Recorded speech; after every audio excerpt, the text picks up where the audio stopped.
5.5 साल हो चुके हैं और इससे पहले माननीय मुख्यमंत्री जी 2022 के सामान्य चुनाव में भी आए थे और उन्होंने गन्ना भुगतान की तब भी बात कही थी। और उसके अलावा जो छुट्टा पशु घूम रहे हैं उनकी व्यवस्था के लिए वे कहा था कि जब सरकार बनेगी तत्काल प्रभाव से ये काम किए जाएंगे। इन सब चीजों से किसान त्रस्त है और यही समाजवादियों का मुद्दा है। झगड़ने लड़ाई झगड़े के अलावा कोई काम नहीं किया है। केवल उनके पास हिंदू मुस्लिम, मंदिर मस्जिद, हिंदुस्तान पाकिस्तान, ये 3 मुद्दे उनके पास रहते हैं। इसके अलावा कुछ नहीं है। आप चुनौती दे रहे हैं, सीधी तरीके से बीजेपी और एसपी के बीच की लड़ाई है, कैसा दिख रहा है आज? आज का दिन बहुत अच्छा है समाजवादियों के लिए। किस हिसाब से अच्छा है? मतलब क्या आप क्या देख पा रहे हैं? सुबह से एक 1.5 घंटा हो चुका है, अभी तक आपको क्या दिख रहा है? समाजवादी पार्टी चुनाव जीतेगी, ये दिख रहा है। क्या मुद्दे हैं? क्योंकि लगातार कहा जा रहा है, मुख्यमंत्री यहाँ पर आए थे तो उन्होंने कहा था कि गन्ना किसानों का भुगतान हो, छोटी काशी कॉरिडोर हो, तमाम चीजों को लेकर के एक रूपता बताई। 5.5 साल हो चुके हैं और इससे पहले माननीय मुख्यमंत्री जी 2022 के सामान्य चुनाव में भी आए थे और उन्होंने गन्ना भुगतान की तब भी बात कही थी।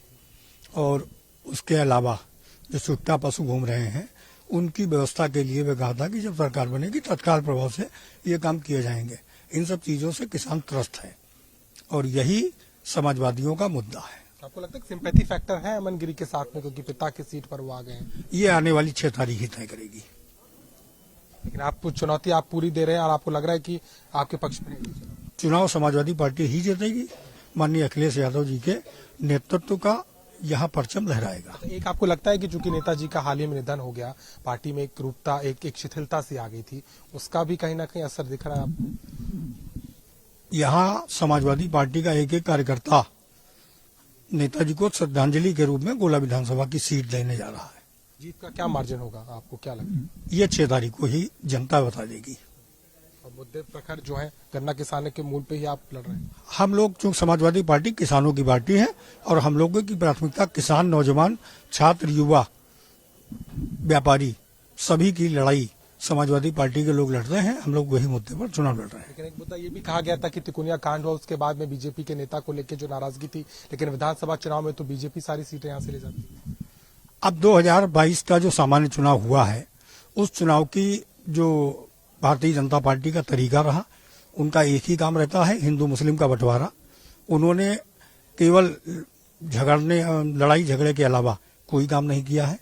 केवल उनके पास हिंदू मुस्लिम, मंदिर मस्जिद, हिंदुस्तान पाकिस्तान, ये 3 मुद्दे उनके पास रहते हैं। इसके अलावा कुछ नहीं है। विकास के नाम पर शून्य है, महंगाई चरम पर है, भ्रष्टाचार चरम पर है। ये भारतीय जनता पार्टी का कार्यकाल है। क्या आप नाराजगी अभी भी है यहाँ किसानों को बीजेपी से? पूरी तरीके से किसान नाराज है। किसान जब गन्ना का भुगतान नहीं हुआ है तो किसान पूरी तरीके से नाराज है और इसका परिणाम वो 6 तारीख को बताएगा। तिवारी, और आप सुन सकते हैं किस तरीके से अपना दावा कर रहे हैं, 6 तारीख का इंतजार करने की बात कह रहे हैं और बार बार इस बात को कह रहे हैं कि यहाँ के किसान नाराज हैं, यहाँ के मुद्दों पर काम नहीं हुआ और उनको पूरा विश्वास है कि उनकी जीत होगी।